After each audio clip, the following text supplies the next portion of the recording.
Topic is support in animals and animals के बारे में हम जानते हैं कि ये ज़्यादातर इनके अंदर स्केलेटन होता है जो कि इन्हें सपोर्ट प्रोवाइड करता है। स्केलेटन डिफरेंट टाइप का हो सकता है, लेकिन बेसिक जो फंक्शन होता है स्केलेटन का वो मतलब सेम ही होता है। स्केलेटन होता क्या है, इसको हम कहते हैं कि ये टफ एंड रिजिड फ्रेमवर्क होता है of the body of animals which provide protection. Skeleton जो है वो एक टफ एंड रिजिड फ्रेमवर्क है the body of animals which provide protection, shape and support to the body organs. और ये जो है ऑर्गेनिक या इनऑर्गेनिक सब्सटेंसेस से बना होता है या इसमें दोनों तरह के सब्सटेंसेस होते हैं। अगर हम सिंगल सेलुलर ऑर्गेनिजम्स को देखें तो उनके अंदर जो सेल होता है वो स्केलेटन प्रोवाइड करता है। अगर मल्टी सेलुलर ऑर्गेनिजम्स को देखें तो उनकी जो एपिडर्मिस होती है वो सिक्रीट करती है स्केलेटन को, या फिर उनकी बॉडी के अंदर होता है जो कि बहुत ही स्पेशलाइज्ड किस्म के सेल से बना हुआ होता है। ठीक है, तो इसको हम स्केलेटन कहते हैं। आप लोग यहाँ पर थोड़े ये देख रहे होंगे, क्लिप आर्ट्स देख रहे होंगे, ठीक है, way you can see like skeleton of different organisms. तो स्केलेटन का काम जो है वो बेसिकली प्रोटेक्शन प्रोवाइड करना होता है, लेकिन उसके अलावा जो है वो शेप एंड सपोर्ट भी प्रोवाइड करता है। बेसिक काम सपोर्ट एंड शेप का है, उसके अलावा प्रोटेक्शन भी होती है। ठीक है, तो अब हम देखेंगे कि जो एनिमल्स होते हैं उसमें कितनी तरह के स्केलेटन होते हैं और फिर हर एक जो स्केलेटन है उसकी हम डिटेल पढ़ेंगे। ठीक है, तो जो स्केलेटन सिस्टम है एनिमल्स में वो 3 तरह का होता है: hydrostatic skeleton, exoskeleton and endoskeleton. Hydrostatic skeleton means the skeleton which is composed of some cavity which is filled with water.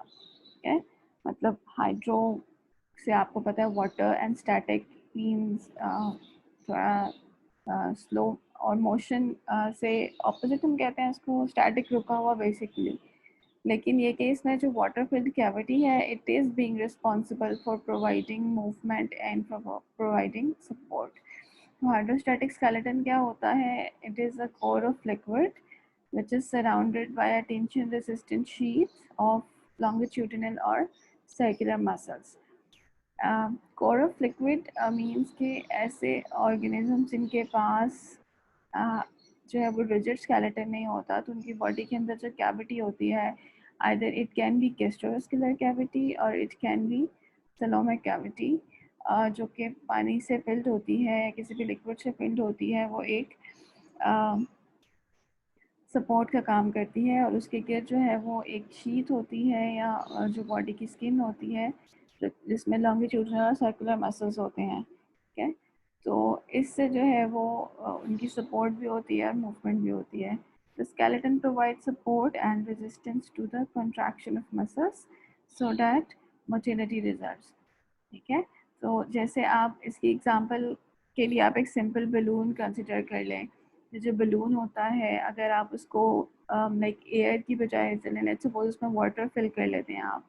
So water जब फिल कर लेते हैं तो उसकी जो वॉल है, if you try to press it, ठीक है, तो जो बलून होता है उसकी शेप या तो इलोंगेटेड हो जाती है या फिर वो जो है वो एक्सपैंड कर जाता है, मोटा हो जाता है। ठीक है, तो जो हाइड्रोस्टैटिक स्केलेटन होता है जिन ऑर्गेनिजम्स के अंदर, their body resembles to that of balloon, कि सेंटर में उनके वाटर होता है और जो बाहर उनकी वॉल है, जब उस वॉल को इनसाइड जो लिक्विड है उसके अगेंस्ट पुश किया जाता है तो उससे उसकी शेप चेंज होती है और उसको जो रेजिस्टेंस मिलती है वाटर की वजह से वॉल की कंट्रैक्शन को, वो बेसिकली उसको सपोर्ट प्रोवाइड करती है। ठीक है, और इसी तरह से जब जो है ऑल्टरनेटिंग उसकी होगी, कंट्रैक्शंस होंगी, तो उसी से उसकी मूवमेंट भी होती है। सो दोनों काम जो हैं उससे हो जाते हैं, सपोर्ट भी एंड मूवमेंट भी। Then the second type of skeleton is exoskeleton. Exo means outer. तो जो आउटर स्केलेटन होता है ये हम देखते हैं बहुत सारे जो हैं वो आर्थ्रोपोड्स में देखते हैं, एनालिड्स में देखते हैं, ठीक है, या फिर एकाइनोडर्म्स में देखते हैं. So it is a rigid exoskeleton which is it surrounds the body and it provides site for muscle attachment. Arthropods के जो मसल्स होते हैं वो उनके एक्सोस्केलेटन के साथ जुड़े हुए होते हैं. तो इसका भी वही काम है, support and protection and movement.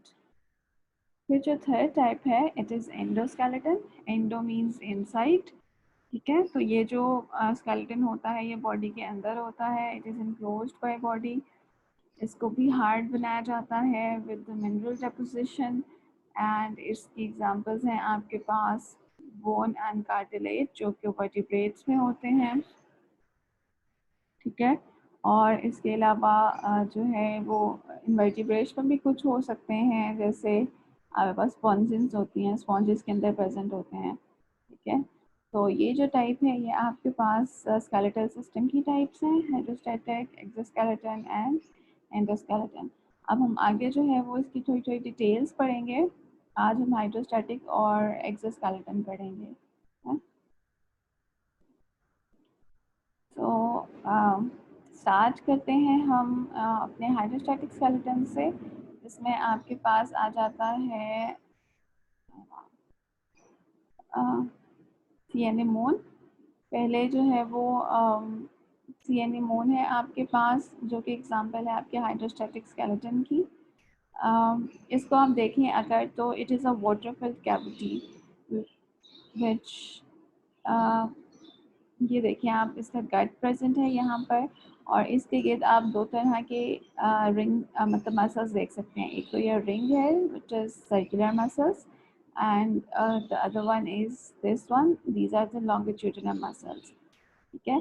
तो अब इसमें होता क्या है आपको याद होगा सीएनयून की शक्ल, ये मैंने आपको पहली स्लाइड में दिखाई है अभी. यहाँ पर आप देख सकते हैं ये वाला, ठीक है. और देखें इसकी कॉलम लाइक बॉडी होती है और इसके यहाँ पर टेंटिकल्स होते हैं बहुत सारे एंड हेयर यहाँ पर करके इसका माउथ होता है, ठीक है. जब माउथ ओपन करता है तो उससे वाटर इनसाइड एंड आउटसाइड जा सकता है और जब क्लोज करता है उसको और इसकी बॉडी मसल्स जो कॉन्ट्रैक्ट करते हैं तो उससे फिर वो सपोर्ट या मूवमेंट होती है. तो अच्छा देखना है अब आपने यहाँ पे कि नॉर्मली क्या होता है कि जब उसके मसल्स जो हैं वो कॉन्ट्रैक्ट किए हुए होते हैं, सर्कुलर मसल्स कॉन्ट्रैक्ट करते हैं, ठीक है. और वाटर जो कैविटी होती है वो पानी से भरी हुई होती है और उसका मुंह क्लोज होता है तो उस सूरत में वो उसे एक्सटेंड करता है. एक एक्सटेंडेड पोजीशन जो है उसकी वो उसको मेंटेन रखता है वहाँ पे, ठीक है. फिर जब उससे ये भी कह सकते हैं हम कि उसके जो सर्कुलर मसल्स कॉन्ट्रैक्ट करते हैं उससे जो प्रेशर एक्सर्ट होता है लिक्विड के ऊपर वो बॉडी को फोर्स करता है to maintain the upright posture, right.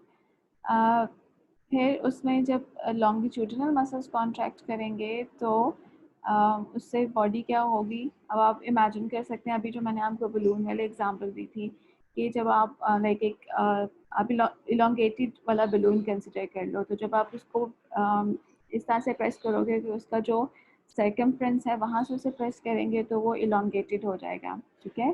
But when you press it from upper and bottom side उसको वहाँ पे हाथ रख के प्रेस करेंगे तो वो एक्सपैंड कर जाएगा और वो छोटा हो जाएगा, ठीक है.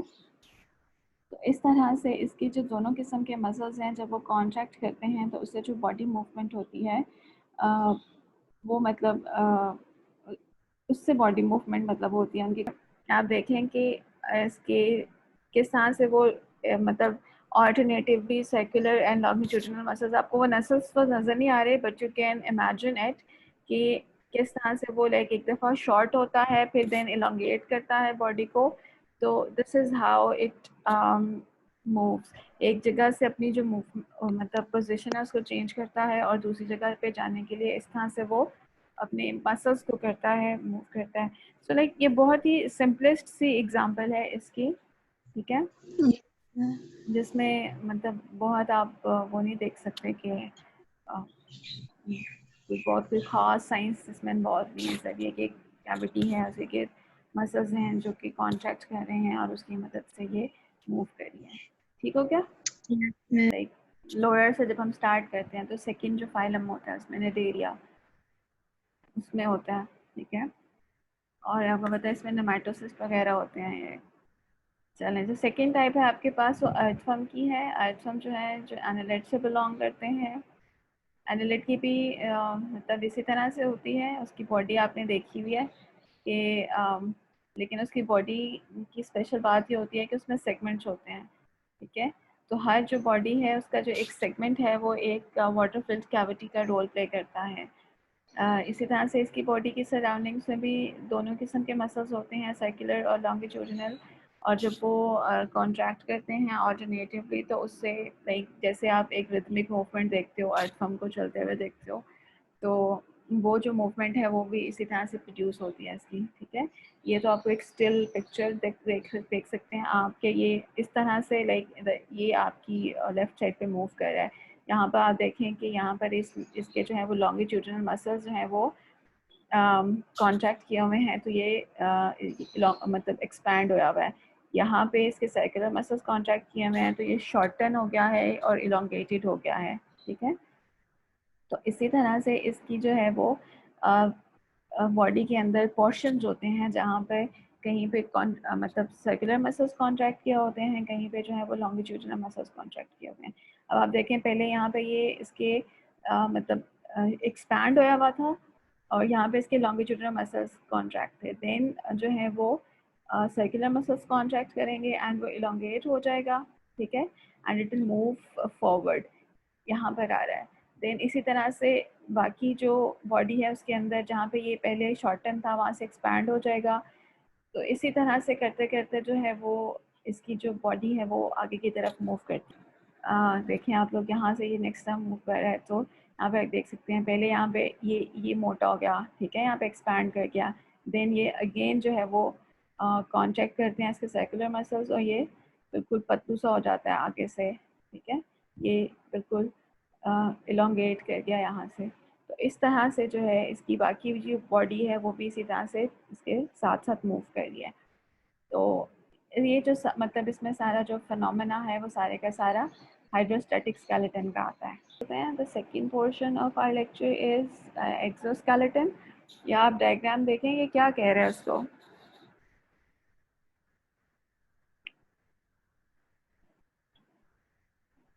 पढ़ेगा कोई डायग्राम ये वाली कॉर्नर वाली? क्या करना है मैम इसको? पढ़ो ना, पढ़ के सुनाओ क्या लिखा है इसके ऊपर। डायग्राम देखें। What manner of armor is this? Armour क्या होता Exoskeleton. है? एक्सोस्केलेटन के ऊपर Armor. यार कोई कोई ड्रामेटिक वे में पढ़ के बता दे जैसे आप लोग पढ़ते हो। एक्सोस्केलेटन कैसे बोल रहे हो? थोड़ा डायलॉग मार के दिखा दो। हाँ जी बिल्कुल ऐसे ही हंसता है वो। आर्मर क्या होता है?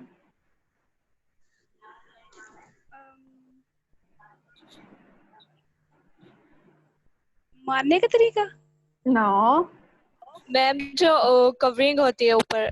हाँ बिल्कुल, you can see this man, इसने क्या पहना हुआ है अपने ऊपर, ये पूरे का पूरा कवर्ड है। Metal covering. हाँ तो ये जो इसने लोहे का लिबास पहना हुआ है अपने ऊपर इसको आर्मर कहते हैं। सुना है आपने उर्दू का वर्ड जर्रा? जर्रा होता है, यस। जर्रा होता है प्रॉब्ली। तो वो इसी तरह से जो होता है हम इसको भी यही कहते हैं। जो एक्सोस्केलेटन होता है it acts as an armour. क्या वो जो जानवर होते हैं आर्थ्रोपोड्स होते हैं स्पेशली, उनके ऊपर वो आर्मर का काम करता है, उनकी प्रोटेक्शन का काम करता है। इसी तरह से इसके जो बॉडी के लाइक यहाँ पर आप देख सकते हैं ये पूरे का पूरा नहीं है, मतलब पूरा एक इसका पीस नहीं है बल्कि बहुत सारे पीसेस हैं। यहाँ पर आप इसमें लाइनें देख रहे हैं जो, तो ये जो लाइनें होती हैं ये प्लेट्स होती हैं बेसिकली। तो जहाँ पे दो प्लेट्स मिल रही होती हैं वहाँ से वो थोड़ा सा थिन होता है, ठीक है, उसको कहते हैं वो रिजेस एंड बार्स होते हैं। तो उसकी जगह पे वो मसल अटैच करता है। तो इस तरह से ये जो चीज़ होती है इसको okay, so this is the thing जो कि उसे प्रोटेक्शन प्रोवाइड करती है, राइट। तो अब हम देखते हैं कि एक्सोस्केलेटन होता क्या है। So exoskeleton is a hardened outer covering into which internal muscles are attached। और इसमें जो है वो ये बनता कैसे है, इसके बनने के लिए जो चीज़ होती है वो क्या होती है, इसका मतलब जो नीचे एपिडर्मिस होती है, जैसे हम हाइपोडर्मिस कहते हैं, वहाँ से मटेरियल सिक्रीट होता है, जिससे जो बॉडी के बाहर जमा होता रहता है और फिर बॉडी के बाहर एक थिक सी लेयर बना देता है, ठीक है, जिसको हम क्यूटिकल भी कहते हैं और इसको हम एक्सोस्केलेटन भी कहते हैं।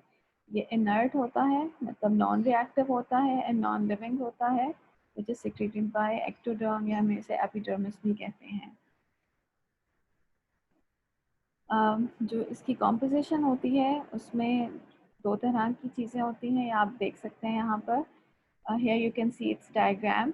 जो इनकी जो मेम्ब्रेन होती है या एपिडर्मिस होती है वो सिंगल लेयर होती है, ठीक है, जिसमें ये आप सेल्स देख सकते हैं। इसको हम एक्टोडर्म भी कह रहे हैं, कहीं पर हम इसको हाइपोडर्म भी पढ़ेंगे। तो एपिडर्मिस जो है ये सिक्रीट करती है लेयर्स, और उसमें बहुत सारी चीज़ें हो सकती हैं, प्रोटीन्स हो सकती हैं, लिपिड्स हो सकते हैं और मिनरल्स हो सकते हैं, ठीक है। तो जो लेयर सिक्रीट होती है उसको हम क्यूटिकल कहते हैं। क्यूटिकल की भी 3 लेयर्स होती हैं। सबसे ऊपर एपिक्यूटिकल होती है, ठीक है, epicuticle which is the outer most layer. It is made up of waxy lipoproteins. Lipoproteins आपको बहुत अच्छी तरह से पता है क्या होती हैं, हमने बहुत ज़्यादा पढ़ा हुआ है इसको, ठीक है। और वैक्सी मीन्स कि उसमें थोड़ी ऑयली डिपोजिशन होती है, या वैक्सीज आपने पढ़ी हुई हैं उनकी क्या कॉम्पोजिशन होती है। सो ये एपिक्यूटिकल जो है वो वैक्सी होती है। तो वैक्सी आपको पता है what ever is like vaccine composition होती है जिस भी चीज़ की, वो वाटर उसमें से पास आउट नहीं कर सकता है। एग्जाम्पल आप वैक्स की बताएंगे कोई मुझे, क्या होती है वैक्स की एग्जाम्पल बताओ आपकी नॉर्मल लाइफ में। जब लाइट चली जाती है तो आप लोग क्या जलाते हैं? कैंडल। कैंडल क्या होती है? वैक्स होती है। तो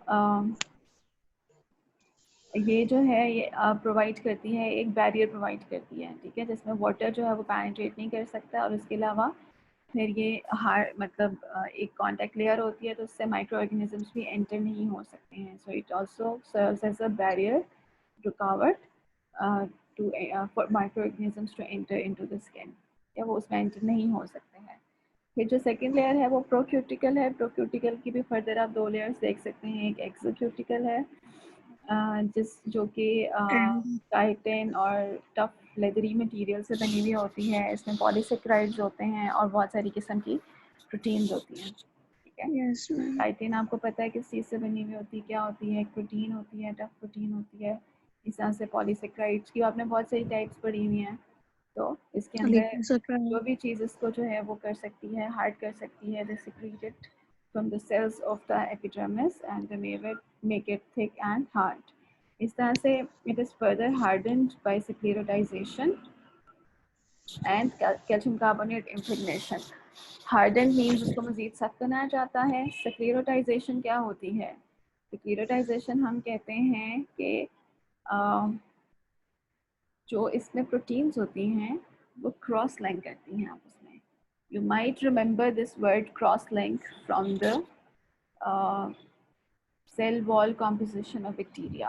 याद है जहाँ पर हमने पेप्टाइडोग्लाइकन पढ़ा था और हमने देखा था कि उसमें डाइसेक्राइड्स होते हैं, देन उसमें प्रोटीन्स होती हैं जो कि क्रॉस लिंक बनाती हैं और उसको लेयरिंग होती है उसके अंदर, ठीक है।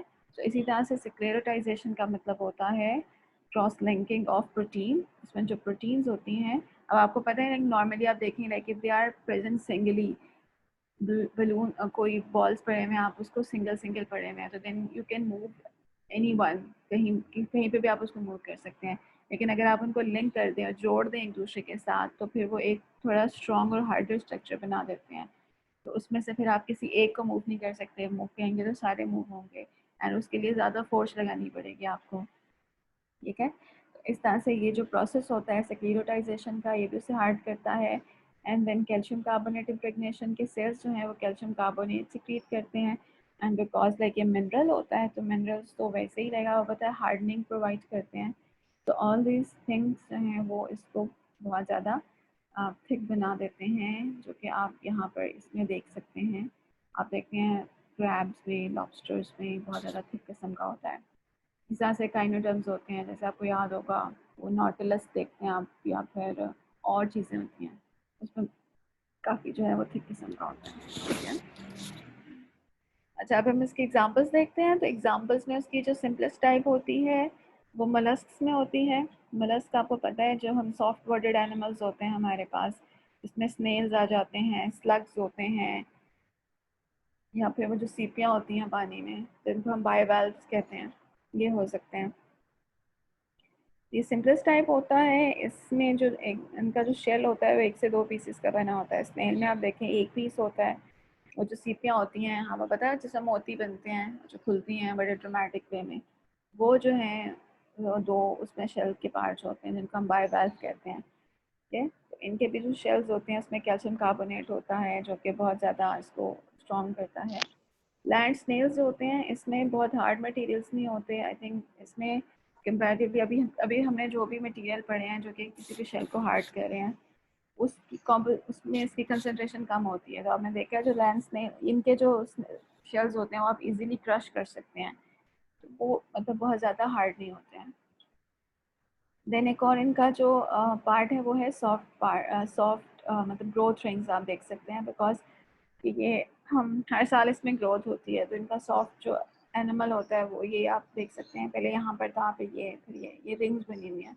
इनके शेल जो है वो नया शेल सिक्रीट करते रहते हैं मतलब एवरी ईयर, जिसकी वजह से उनकी ये रिंग्स बनते जाते हैं। जैसे हमने प्लांट्स में देखा था उसी तरह से कुछ एनिमल्स में भी रिंग्स बनते हैं और वो शेल्स में बनते हैं। ठीक है, तो ये इसमें मोलास्क में बनते हैं।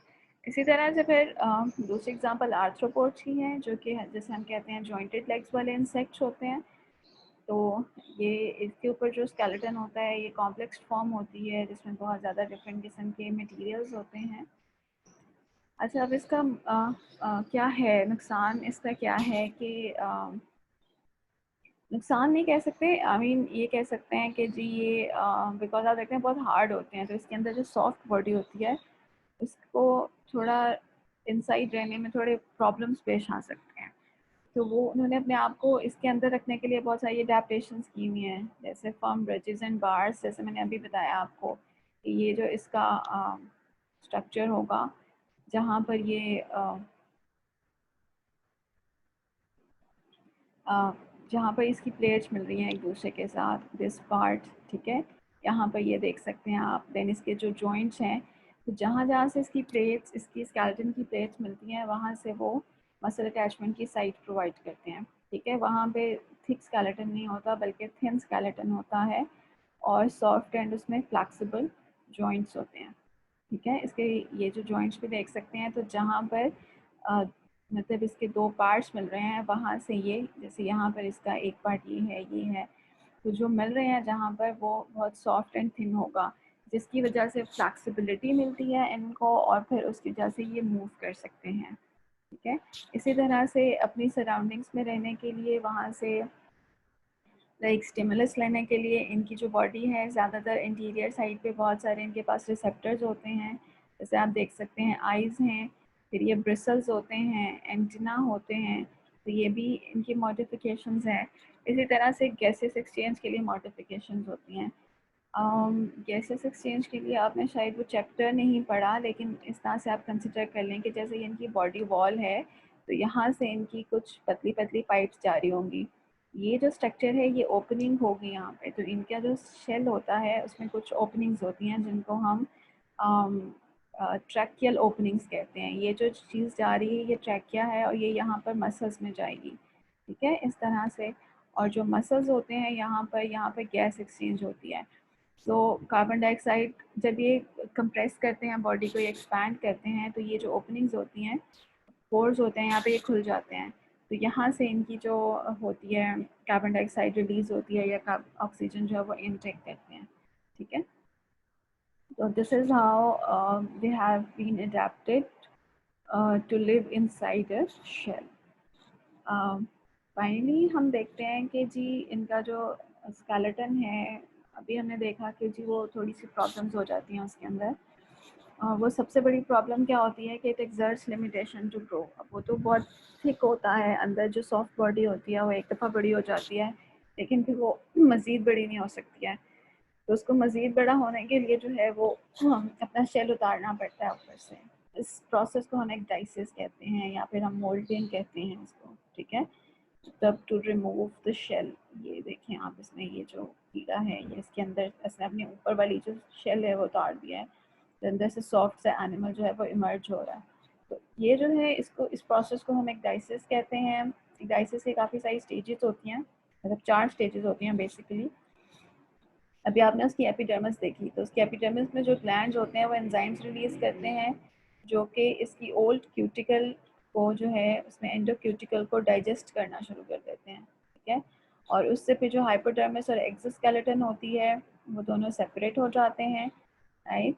उसके बाद जो ये जो ओल्ड स्केलेटन है इसका, एक्सोस्केलेटन है, इसमें पोर्स बन जाते हैं और वो स्प्लिट होना शुरू हो जाती है, मतलब एक इंटैक्ट स्ट्रक्चर है ना उसके अंदर, तो वो इस तरह से थोड़ा सेपरेट होना शुरू हो जाती है। देन जो है उस जब दोनों की लेयर सेपरेट हो जाएगी, नीचे वाली हाइपोडर्मिस और ऊपर वाली क्यूटिकल, तो फिर एक्सोक्यूटिकल की जगह नया क्यूटिकल सिक्रीट होना शुरू हो जाता है, ठीक है, जिसका प्रोक्यूटिकल और एपिक्यूटिकल होते हैं जिसमें। और फाइनली जब ये दोनों बन जाते हैं तो उसके बाद इसको उतार दिया जाता है ऊपर से, और जो नया एक्सोस्केलेटन होता है उसमें कैल्शियम कार्बोनेट की डेपोजिशन कर दी जाती है, जिससे वो फिर हार्ड हो जाता है। अब इस सारे प्रोसेस के दौरान आप देखेंगे जब ये इसको रिमूव कर रहा है और यहाँ से सॉफ्ट बॉडी निकल रही है, तो उसके दौरान जो है वो इसकी जो बॉडी होती है वो वल्नरेबल होती है टू प्रेडेटर्स, ठीक है। वल्नरेबल मतलब जो दूसरे प्रेडेटर हैं जो कि आर्थ्रोपोड्स को खाते हैं, वो इनकी सॉफ्ट बॉडी को बहुत इजीली खा सकते हैं, कैप्चर कर सकते हैं। तो उस वक्त फिर ये अपने आप को बचाने के लिए हिडन रहते हैं या छुपे रहते हैं किसी अंडरग्राउंड, जहाँ पर इनके प्रेडेटर्स इन तक नहीं पहुँच सकते हैं। और ये जो सारा प्रोसेस होता है, इसका जो कंट्रोल होता है वो कहाँ से आता है, नर्वस सिस्टम से आता है। और एक इनका हार्मोन होता है जिसे हम एक्टाइसोन कहते हैं, ठीक है। एक्टाइसिस से आप याद रख सकते हैं, hormone which is responsible for ecdysis process is ecdysone, ठीक हो गया। तो ये आपका सारा प्रोसेस है जो कि एक्सोस्केलेटन की शेडिंग या रिमूवल के दौरान आप देख सकते हैं, राइट। मैम मैम जी एक बट डाइसोन का क्या मतलब है? एक डाइसोन बेटा हार्मोन है, जैसे आपकी बॉडी में इंसुलिन होता है, ग्लूकागोन होता है, ठीक है। हार्मोन्स क्या होते हैं? हार्मोन्स मैम मतलब आपको पता है हमारी बॉडी में जो है वो डिफरेंट केमिकल सिक्रीट होते हैं जो कि बहुत सारे डिफरेंट बॉडी फंक्शंस को कंट्रोल करते हैं नर्वस सिस्टम के साथ मिलके। नर्वस सिस्टम जिसमें ब्रेन होता है, और अब ब्रेन कंट्रोल करता है ना सारे बॉडी फंक्शंस को। Yes ma'am. तो जो इसके अलावा हार्मोन्स भी होते हैं, जैसे अभी हमने याद होगा आपको थर्मो रेगुलेशन में पढ़ा था, कौन सा हार्मोन था उसके अंदर? आपका पिट्यूटरी ग्लैंड सिक्रीट कर रहा था, या फिर आपने उसमें पढ़ा था अभी जो ऑस्मो रेगुलेशन पढ़ रहे थे उसमें आपने पढ़ा था एंटी डायूरेटिक हार्मोन और इस तरह से, ठीक है। तो एक डायसोन जो है वो भी एक हार्मोन है जो कि इंसेक्ट्स में बनता है, और एक डाइसिस के प्रोसेस को या शेडिंग के प्रोसेस को कंट्रोल करता है, इसलिए इसका नाम एक डायसोन है, यस ठीक है। मैम। आप यहाँ से देख सकते हैं एक डाइसिस, एक डायसोन, इट्स अ हार्मोन। चलें, और बाकी बच्चे जाग जाए सारे, नॉक नॉक।